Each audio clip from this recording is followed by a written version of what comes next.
السلام عليكم ورحمة الله وبركاته، صباح الفل، صباح الرضا، صباح الورد، صباح الياسمين، صباح معطر بذكر الله. حبايب قلبي كده نسمي الله ونصلي على الحبيب علشان قلبك يطيب عليه أفضل الصلاة والسلام. حط لايك حلو كده للفيديو علشان طبعا القناة بتاعتنا تفعل شوية كده، يعني اللي بحب لبنى بقى في الأيام المباركة دي يدعي لها إن ربنا يا رب ييسر لنا حالنا وحالكم جميعا يا رب، اللهم آمين. ودعوة حلوة كده إن ربنا يرحم أمي ويغفر لها يا رب، ويجعلهم من أهل الجنة، اللهم آمين، هي وأبويا وكل أمواتنا جميعا، ربنا يرحمهم يا رب. أول رمضان يجي على أمي وهي يعني ربنا يرحمها يا رب ويغفر لها وهي مش في وسطنا مش معانا، ربنا يرحمها يا رب ويصبرنا على فراقها، الحمد لله على كل حال.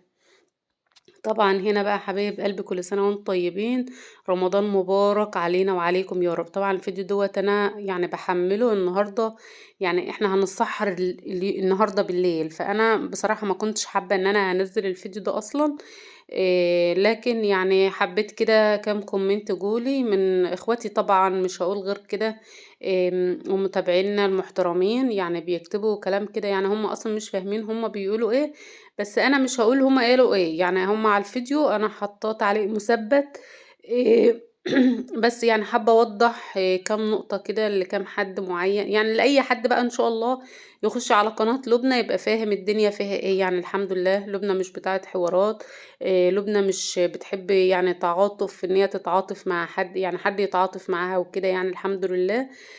أنا أكبر من كده بكتير، يعني باقدّم محتوى وشكرًا على كده. طبعًا بتقول لي: "أنا أبويا يعني راجل فلاح، وعنده أرض والندوة جات للأراضي كلّتها نشّفت الزرع، وبلاش تطلعي يعني إيه تستعطفي الناس، يعني إن أنتِ تستعطفي الناس وكده."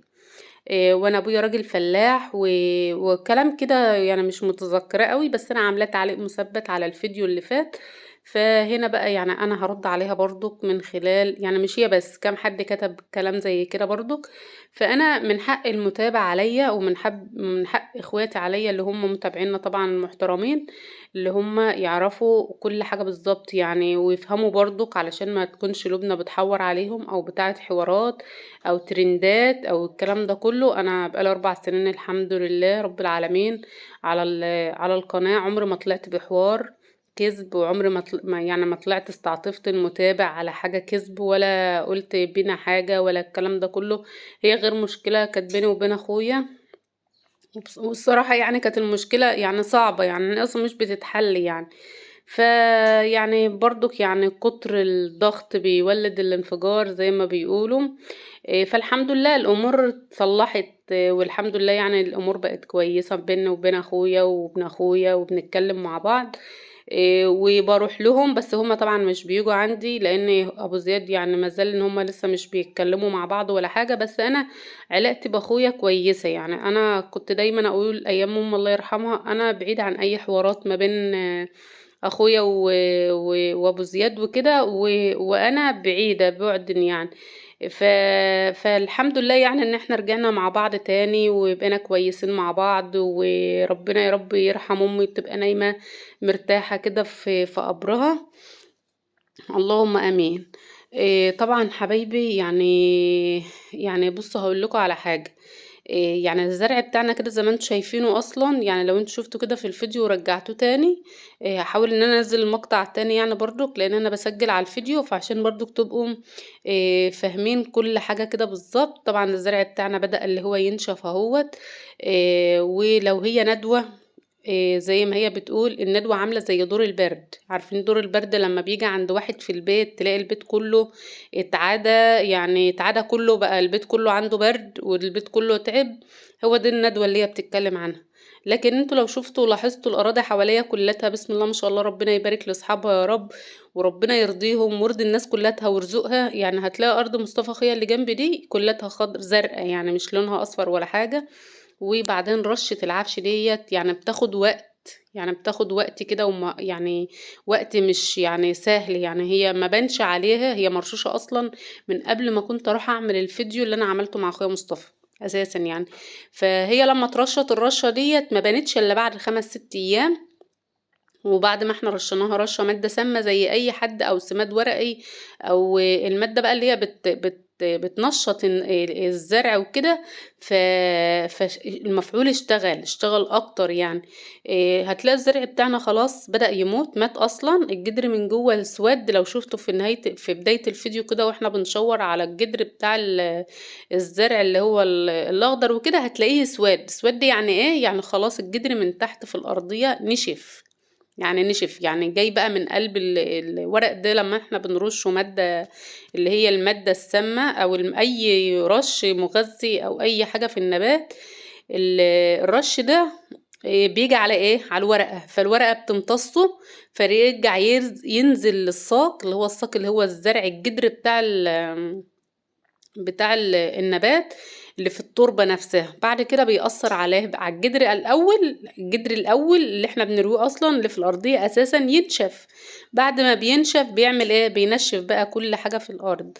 فأنا مش طالعة ان أنا أحور، ولا اللي أنا مثلا طالعة أعمل ترند، أو طالعة اللي أنا أتكلم يعني على حاجة زي كده. أنا لما عملت الفيديو علشان الناس تبقى برضك فاهمة وعارفة يعني أنا عملت الفيديو ده ليه. انا طبعا اكيد 100%، مش هقول 99%، لا هو 100% اللي رش الارض ده عارف اللي احنا هصور فيديو، او ان انا بصور في الارض على طول وكده. فهصور بقى ان انا منهارة ومعيطة، واقعد اقول اخويا اللي عملها واخواتي، وقصد ان هو يتفرج علينا وكده. خصوصا ان واحنا واقفين اكتر من شخص يعني، عشان عارف ان الخلافات اللي ما بيننا وبين اخويا وكده. كان يقول ايه؟ ما يمكن انت عشان متخانقة مع اخوك، لان في ناس كتير ما تعرفش ان علاقتي بقت باخويا كويسة يعني الحمد لله. ف لان طبعا مش بصور هناك، ولا يعني ولا اخويا مثلا بيجيلي، ولا انا مثلا بصور معاهم في ارض او الكلام ده كله. سبحان الله، قبلها بيوم كنت منزلة فيديو يعني ما فيش، انا كنت اصلا بغسل دلوقتي ولما جالي اتصال وقال لي ده ابو زياد هناك وما تخليهوش يروي وكده، فسبت غسيلي وسبت حاجتي وجريت، يعني جريت بقى علشان اقول له ما ترويشي. وكمان احنا كنا رايحين مشوار، فاحنا مش بتوع حوارات يا حبيبة قلبي. اسأل ابوك راجل فلاح على عيني وعلى راسي، اسأليه. رشة النجيلة اللي هي بتاعة الجسور، إيه لما بتترش في الزرع بيحصل لها ايه؟ وبعدين لو هي الندوة بتعدي النمرة الأراضي كلها. لا احنا الأراضي كلها حوالينا بسم الله ما شاء الله، اللهم بارك يا رب، ارزقهم وارزق الناس كلها حلوة. ما فيش ندوة هنا ولا حاجة، لأن الندوة ديت معدية عاملة زي اللهم صل على النبي، عاملة زي دور البرد بالظبط. يعني لما يكون واحد عنده دور برد يقولك ايه؟ ابعد عني عشان انا ايه؟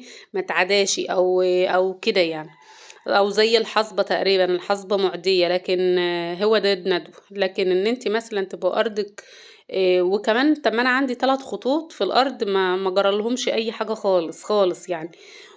وبعدين يعني الندوة ما بتنشفش الزرع على فكرة، يعني على حد معلوماتي يعني برضك، لان انا مش فاهمة برضك في موضوع الندوة ده بالظبط يعني اضرارها ايه. بس يعني ان هي الزرع ما بينشافش. وبعدين الندوة لها علاج، ان انت بتجيبي لها رشة الندوة والحمرة. في كمان حاجة اسمها حمرة، الحمرة ديت بتيجي من زراعة الفول. لما يكون حد زارع جنبك فول بيجي حمرة في الارض وبيأثر على الزرع يعني، فاهمة؟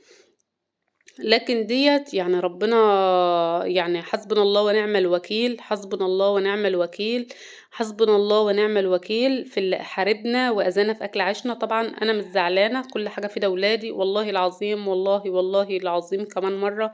أنا مش زعلانة ولا أي حاجة خالص خالص الحمد لله، لأن احنا ملناش نصيب فيها، واحنا راضيين ومؤمنين بقضاء ربنا. اما ان انا مثلا عامله فيديو واظلم الناس، يعني بتقولي بلاش تظلم الناس وتطلع تستعطف الناس. طيب انا ظلمت مين؟ انا في الفيديو قلت يا جماعه، انا لما عملت الفيديو قلت يا جماعه انا يعني مش بتهم حد، معرفش مين اللي عملها.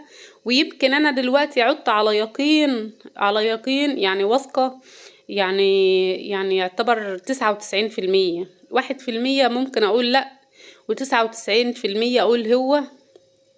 بس بعيد عن أهلي خالص خالص خالص خالص والله. لأن دايما أنا الحمد لله ربنا دايما بيبقى منور لي بصيرتي الحمد لله. ولما بقعد مع نفسي كده بجيب كل الخيوط اللي حواليا كل المواقف اللي بتحصل ما بيني وبين أي حد، ويحصل لي عندي حاجة، فبقعد أربط الخيوط ببعضها لحد لما أطلع بالنتيجة اللي هي بتبقى صح 100%. الحمد لله عمري ما قلت على حاجة وطلعت غلط. عمري ما قلت على حد حاجة وطلعت كذب، او ان انا بكذب، او ان انا بحور، او الكلام ده كله. لا، انا عندي يعني ما بصوا، انا ما بتكلمش على حاجة الا لما اكون واثقة منها 100%. يعني مش 99%، لا، اكون واثقة منها 100% بالحاجة دي. عشان انا ما بحبش اظلم حد، عشان يعني ربنا ما بيظلمش طبعا. ما يجيش حد يظلمني، اقصد من كده يعني، عفوا من الكلمة. إيه، لو انا ظلمت حد ربنا هيأتيني بأي حد برضو هيجي يظلمني في اي حاجة تانية. ف... فالحمد لله على كل حال. طبعا ما اقصدش الكلمة اللي طلعت دي طلعت غصب يا جماعة. إيه، طبعا ربنا ما بيظلمش حد طبعا. يعني ربنا الحمد لله يعني رحيم بعباده.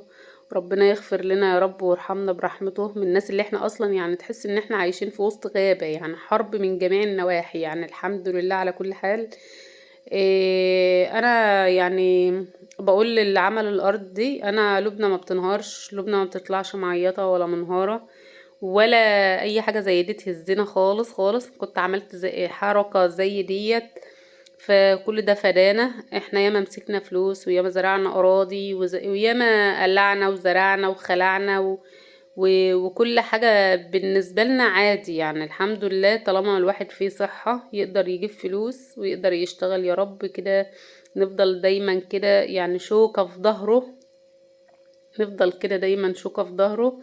ولعل وعسى يعني تكون النار اللي جواك بردت لما انت رشيت الزرعة. يعني الزرعة ديت يعني الحمد لله ما تسواش شعرة في عيل من عيالي، ولا في اي حد من اهل بيتي طبعا الحمد لله.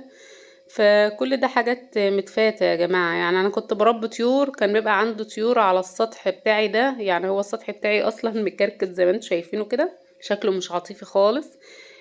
انا بقالي فتره كده كنت ناويه اجيب طوب كده واقفل اوضه لطيوري، ونشيل بقى ونعرش، لان احنا معرشين بخشب وقش وكراكيب وحاجات من ديت علشان الحر، لان انا يعني حاجات كده عشوائيه يعني.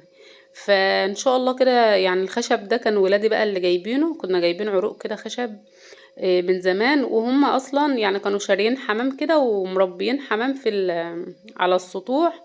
ف... فكانوا محوطين لهم حتة كده، فانا مش عارفة انقلهم بحكم ان زياد ابني بقى راح جيش وكده. فربنا ييسر له حاله. وناويين اصلا يعني من زمان ان احنا بقى نشيل كل الحاجات اللي احنا مش محتاجينها على السطح دي ننزلها، ونحاول نروق السطح ده ترويقة حلوة ان شاء الله.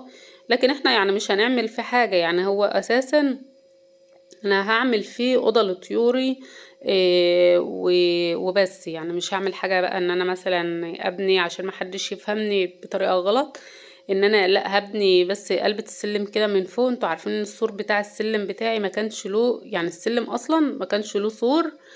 وانا بنيت سور السلم ده السنه اللي فاتت لو تفتكروا يعني. فهكمل بقى تقفيلة السطح كده من فوق، اللي هي القلبة اللي من فوق. يمكن انا قلت قبل كده في فيديو واحنا مصورة معاكم يعني، لو ترجعوا ورا كده وانا بقول هجيب طوب وابني واعمل علشان محدش يقول ايه هقل. شايفين طلعت السلم دي هبنيها بقى كده، هرفعها، لان الولاد دول زي ما انتم شايفين كده بيبقوا واقفين بيلقوا طوب في الحمام بتاعنا. ويقعدوا بقى يلقوا، لو عندي طير، عندي بطة، فرخة، ولا اي حاجة، بيقعدوا بقى يلقوا طوب وكده بيموتوها لي عيال بقى، يعني ربنا يهديهم. فاقفل يعني علشان ايه الجيران وكده. هنا بقى المشوار بتاعنا كنت رايحة عندي ذرة. انتوا عارفين ان انا بخزن الذرة بتاعي. فقلت بقى اخد شوية كده ونروح نوديهم للتاجر نبيع الذرة بقى كده ان شاء الله. هو بياخد الذرة اللي هم فضوه ده ذرة مستورد، يعني هم جايبينه كده مستورد بيفضوه من العربيات اللي هي الكبيرة دي. طبعا كنت هزة الذرة ده قبلها بيوم، يعني هزاه يعني مغربلاه بالغربال علشان يبقى نضيف، لان طبعا احنا ربنا يكرمنا وكده. طبعا الذرة دلوقتي سعره مش غالي. العلف دلوقتي انا مش عارفة اسعار العلف ايه، لكن الذرة يعني يعتبر رخيص، مش غالي ولا حاجة. كنت معبية 6 شكاير كده، خدناهم بعناهم علشان نمشي بيهم برضك مصلحتنا وكده، تبقى يعني الحاجة بقى اللي انا محتاجاها لبيتي وكده، خصوصا ان انا السنة دي مربطش طيور، ما جبتش طيور اصلا ولا اي حاجة خالص. ده بقى الذرة، هما هنا كده بقى ايه يعني بيعبوا بقى، بيفضوا من الكاميون، من العربية الكبيرة دي، والعمال بيعبوا الذرة وبيرجعوا تاني. معرفش بقى ده بقى الجدر اهو، شوفوا بدأ يسود اهو. الاخت بقى اللي بتقول ندوة، بتمنى بقى تاخدوا الفيديو بتاعي ده وتسمعيه للحاج، يعني ربنا يبارك لك فيه يا رب. وانا مش بحور يا جماعه، الورق بدأ ينشف اهوت خالص يعني، ولسه كمان هينشف. بس انا يعني المفروض ان انا احشها يعني اشتري العرش ده كله واخلي بقى الارض، علشان ان انا يعني اعملها اي زرعه اي حاجه كده يعني، بدل ما الارض تفضل بايره يعني وكده. الله اعلم بقى تحتها بطاطس ولا لا، العلم عند الله برضو، انا مش عارفه، لان هي كان لسه لها 3 ريات او 4 ريات ونخلعها بقى خالص يعني تتخلع وكده.